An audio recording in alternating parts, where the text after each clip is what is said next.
اب میرے بھائیوں، اگلی صورت جو ہے وہ میری فیوریٹ ترین صورتوں میں سے ہے قرآن حکیم میں. قیامت مضمر ہے جی صورت کے اندر.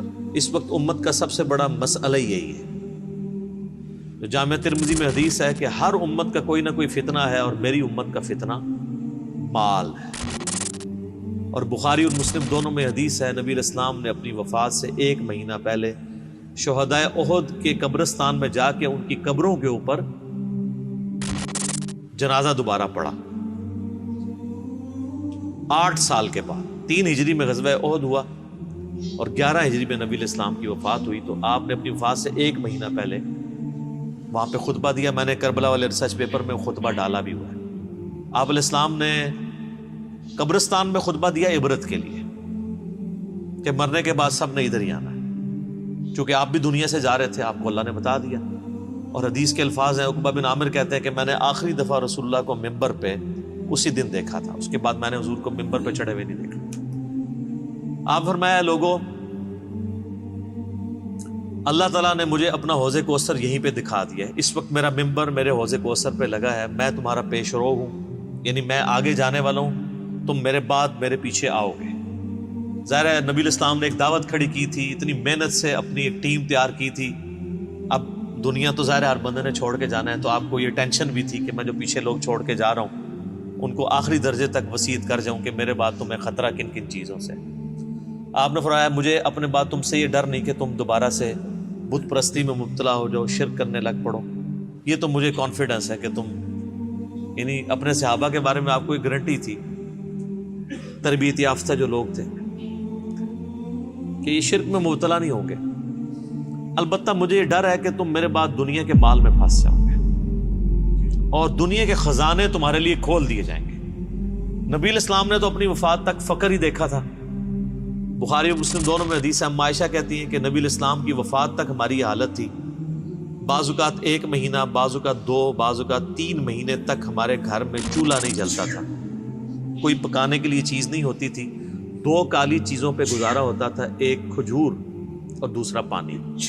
اور کھجوریں بھی کو ٹن و ٹن نہیں، 2 کھجوریں اور ایک میٹھا پانی کا پیالہ صبح کے وقت، اور 2 کھجوریں اور 1 پانی کا پیالہ میٹھا شام کے وقت. کیونکہ میٹھا پانی وہاں پہ ایشو تھا ریگستان میں. آج بھی آپ ذرا ریگستانی علاقوں میں چلے جائیں تو کتنے کلومیٹرز پیدل سفر کر کے، وہاں کی تو زندگی میں ایشو ہی یہی ہے کہ پانی بھر کے لانا ہے 8 کلومیٹر سے، اور آپ نے آٹا جو ہے چکی میں پیس کے بس روٹی پکانی. یہ ٹوٹل لوگوں کی زندگی ہے. یہ جو آپ یاشی ہیں جو نیٹ پہ یوٹیوب پہ بیٹھے رہتے ہیں اور فیس بک پہ، یہ تو وہاں کے مسئلے ہی نہیں ہیں. وہاں کے تو مسئلے ہی کچھ اور ہیں. تو اس زمانے میں نبی علیہ السلام کے مبارک زمانے، اما عائشہ کہتی ہیں کہ یعنی آپ علیہ السلام اور آپ کے گھر والوں کا گزارا کالی چیزوں پہ ہوتا تھا. اب ظاہر نبی علیہ السلام کو ٹینشن تو تھی کہ میرے بعد جب دنیا کے خزانے کھول دیے جائیں گے. تو مسلم شریف کے آگے الفاظ ہیں اس شہدائے احد والے قبرستان میں جو خطبے میں آپ نے فرمایا کہ مجھے خطرہ ہے کہ تم دنیا کے مال میں پھنس جاؤ گے، دنیا کی محبت میں ایک دوسرے کو قتل کرو گے، حتیٰ کہ تم بھی تباہ و برباد کر دیے جاؤ گے جس طرح تم سے اگلی امتیں برباد کر دی گئی. اور وہی ہوا ہے. آپ دیکھ 30 سال ہی سکون سے گزرے ہیں، وہ بھی بمشکل. اور اس کے بعد کیا ہوا ہے امت کے ساتھ؟ پھر اسلام کا عروج تو نیچے ہی آیا ہے، مسلمانوں کا عروج اوپر گیا. ظاہر ہے سپر پاور تھی، اس کا ایکسپلوژن تھا. جب بھی آج امریکہ سپر پاور ہے تو سر وہ بھی بدماشی کر رہا ہے. اس وقت ہم سپر پاور تھے، ہم بھی کسی کو کھنگڑ نہیں سن دیتے. ٹھیک ہے، تو وہ ایک سپر پاور کا ایکسپلوژن تھا. اسلامی حکومتیں نہیں تھی، مسلمان حکومتیں تھیں. کس کی جرت ہے کہ وہ کہہ دے گے جو سلطنت مغلیہ کی حکومت اسلامی حکومت تھی؟ میرا خود تعلق مغلیہ خاندان سے ہے، میں کیسے یہ کہہ دوں؟ اللہ کو جان دینی. مسلمانوں کی حکومتیں تھیں، اسلامی حکومتیں تو کوئی نہیں تھی. نہ سلطنت عثمانیہ جو ہے وہ اسلامی حکومت تھی، مسلمانوں کی حکومت تھی. تو آپ علیہ السلام کو بتا دیا گیا کہ فتنہ مال ہے. یہ صورت اسی فتنے کو ایڈریس کرتی ہے. اور بخاری اور مسلم دونوں میں ایک حدیث موجود ہے متفقن علیہ کہ نبی علیہ السلام نے یہی صورت پوری تلاوت کی. پوری صورت پڑھنے کے بعد کہا کہ آدمی کہتا ہے میرا مال میرا مال میرا مال، یہی کہتے کہتے مر جاتا ہے. حالانکہ تیرا مال تو وہ ہے جو تو نے کھا پی لیا، یا پہن کر بوسیدہ کر لیا کپڑے، یا آخرت میں اللہ کے لیے بھیج کے، اللہ کی راہ میں خرچ کر کے اپنے لیے سٹور کر لیا، یعنی جو اللہ کی راہ میں خرچ کرتے ہو یہ تمہارا مال ہے، باقی تو تیرے وارثوں کا مال ہے۔ بخاری اور مسلم دونوں میں حدیث ہے، نبی علیہ السلام نے فرمایا انسان کے 3 دوست ہیں، ایک ہی ساتھ جاتا ہے، 2 باہر ہی رہ جاتے ہیں، اس کے رشتہ دار اور مال یہ قبر سے باہر رہ جاتے ہیں، اور اس کے اعمال قبر میں ساتھ جاتے ہیں۔ بخاری اور مسلم دونوں میں حدیث موجود ہے، نبی علیہ السلام نے فرمایا کہ ابن آدم کے پاس اگر سونے کی 2 وادیاں ہو نا تو وہ کہے گا تیسری بھی آ جائے، اس کا پیٹ صرف قبر کی مٹی بھرے گا۔ یہ لالچ ایسی چیز ہے جس کے پاس مال آ جائے اس کی بھی ختم نہیں ہوتی، یہ قبر کی مٹی اس کا پیٹ بھرے گی۔ یہ ساری حدیثیں بخاری مسلم میں جتنی میں بیان کر رہا ہوں، باہر کی کتابوں سے، اور یہ تقریباً آلموسٹ 17 رکت انگیز حدیثیں میں نے مسئلہ نمبر 51 میں ریکارڈ کروائی ہیں۔ رزق حرام کی مذمت، دنیا پرستی کا انجام اور اس کا علاج۔ 11 آیات قرآن حکیم سے کراس ریفرنس کے طور پہ پیش کی، جس میں میں نے یہ صورت بھی ڈسکس کی تھی، اور 17 احادیث بخاری اور مسلم سے۔ وہ سننے والا لیکچر ہے، قبلہ صحیح کرنے والا لیکچر ہے، مسئلہ نمبر 51۔ تو نبی صلی اللہ علیہ وآلہ وسلم کو یہ بات پتا تھی کہ میرے بعد فتنہ کیا بننے والا ہے امت کے، تو آپ کا زہد پریکٹیکلی آپ نے پروف کیا۔ بخاری اور مسلم دونوں میں حدیث ہے، نبی علیہ السلام دعا کیا کرتے تھے، اے اللہ محمد اور آل محمد کو صلی اللہ علیہ وآلہ وسلم بس اتنا ہی رزق دینا کہ ان کی روح اور جسم کا رشتہ برقرار رہے، یعنی بس سانس چلتی رہے، اس سے زیادہ مجھے رزق نہیں چاہیے۔ سر جن لوگوں نے یہ حدیثیں نبی علیہ السلام سے سنی ہوئی تھی، انہوں نے دنیا کو 3 طلاقیں دینی تھی نا، انہوں نے ابو ذر غفاری پھر بننا ہی تھا۔ ابو ذر غفاری کے اوپر میرا کلپ دیکھیں، رات کو میں دوبارہ دیکھ رہا تھا وہ کلپ، آپ کسی اور دنیا میں چلے جائیں گے۔ یوٹیوب پہ جا کے لکھیں سیدنا Abu Dharr Ghifari, tragic life story of a true Muslim, کہ انہوں نے کتنی کمٹمنٹ کے ساتھ زہد کی زندگی گزاری ہے۔ ایون صحابہ سے بھی وہ لڑتے تھے اس معاملے میں کہ نبی علیہ السلام کی یہ زندگی نہیں تھی جو تم گزار، اور وہ جو کچھ فورسی کر رہے تھے حضرت عثمان کے دور میں، پھر آپ نے دیکھ لیا کہ پھر اس کا انجام کیا نکلا۔ الہاکم التکاثر،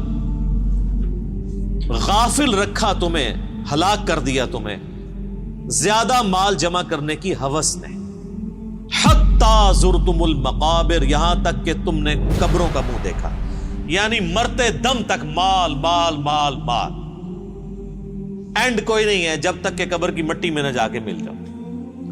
کلا سوف تعلمون، ہاں ہاں تم جلد ہی جان جاؤ گے۔ ثم کلا سوف تعلمون، پھر تم سے کہتے ہیں ہاں ہاں ان قریب تمہیں معلوم ہو جائے گا۔ کلا لو تعلمون علم الیقین، ہاں تم یقینی طور پر جان جاؤ گے۔ یقین تو اسی وقت آنا جب چیز سامنے آ جائے گی۔ لترون الجحیم، تم دیکھ کر رہو گے دوزخ کی آگ کو۔ ثم لترونها عین الیقین، اس کے بعد تمہیں دوزخ کی جو آگ کو دیکھ کر اپنی آنکھوں سے یقین آ جائے گا، لیکن اس میں فائدہ کوئی نہیں ہونا۔ ثم لتسألن یومئذ عن النعیم، اس دن پھر تم سے اللہ تعالیٰ ہر اس نعمت کے بارے میں پوچھے گا جو اس نے دنیا میں تمہیں وہ نعمت دی تھی۔ لوگوں، تم کو زیادہ سے زیادہ مال سمیٹنے کی خواہش نے غفلت میں ڈالے رکھا، یہاں تک کہ تم نے قبریں جا دیکھی۔ دیکھو تمہیں عنقریب معلوم ہو جائے گا، پھر دیکھو تمہیں عنقریب معلوم ہو جائے گا۔ دیکھو اگر تم جانتے یعنی یقینی علم رکھتے تو غفلت میں نہ پڑتے۔ تم ضرور دوزخ کو دیکھو گے، پھر تم اس کو یقین کی آنکھ سے دیکھ لو گے، پھر اس روز تم سے شکر نعمت کے بارے میں ضرور پرسش ہوگی۔ آنکھ، کان، عقل، یہ ساری چیزیں دی تھی، ان کو یوٹیلائز کر کے اللہ کی اطاعت کیوں نہیں اختیار کی؟ ایک ایک نعمت کے بارے میں پوچھا جائے گا۔ یہ ٹرمنالوجیز بھی تصوف کے ہاں تو بہت یوز ہوتی ہیں، علم الیقین، عین الیقین اور حق الیقین۔ وہ کہتے ہیں علم الیقین کی تو ہم زندگی گزار رہے ہیں، یعنی ہمیں وحی کے ذریعے یہ علم حاصل ہو گیا ہے کہ مرنے کے بعد اللہ کے حضور پیش ہونا ہے۔ لیکن عین الیقین اس وقت ہوگا کہ جب انسان مرے گا اور مرنے کے بعد ساری چیزیں اس کے سامنے اشکار ہونا شروع ہو جائیں گی، نزع کے عالم میں فرشتے نظر آنا شروع ہو جائیں گے۔ قرآن حکیم کی کئی آیات اس پہ گواہ ہیں، مسئلہ 117A اور 117B عذاب قبر کے اوپر میں نے ریکارڈ کرایا، اس میں آپ دیکھ سکتے ہیں۔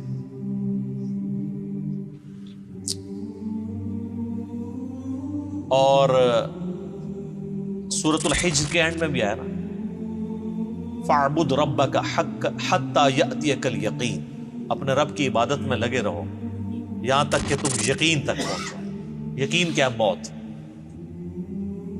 تو علم الیقین تو وحی کے ذریعے ہمیں حاصل ہے، عین الیقین آنکھوں کے ذریعے دیکھ، وہ تو مرنے کے بعد ہی ہے، نزع کے عالم میں ہے، لیکن وہ بھی بندہ واپس نہیں آ سکتا۔ اور جامعہ ترمذی میں حدیث ہے کہ موت کے غرغرے سے پہلے توبہ قبول ہے، نزع کے عالم میں تو توبہ بھی قبول کوئی نہیں۔ اور ایک تیسری چیز ہے، وہ ہے حق الیقین۔ حق الیقین اللہ نہ کرے کہ اس تک نوبت آئے۔ حق الیقین یہ ہے کہ جب کسی کو آگ میں پھینک دیا جائے گا نا، پھر اسے حق الیقین ہو جائے گا جب اس کا جسم جلے گا۔ دنیا میں بھی آپ دیکھ لیں، اگر ہم کہیں کہ جی وہ فلاں جگہ پہ دھواں اٹھ رہا ہے، آگ لگی ہوئی ہے، تو یہ کیا ہوگا؟ علم الیقین، کیونکہ آثار بتا رہے ہیں کہ آگ لگی ہے۔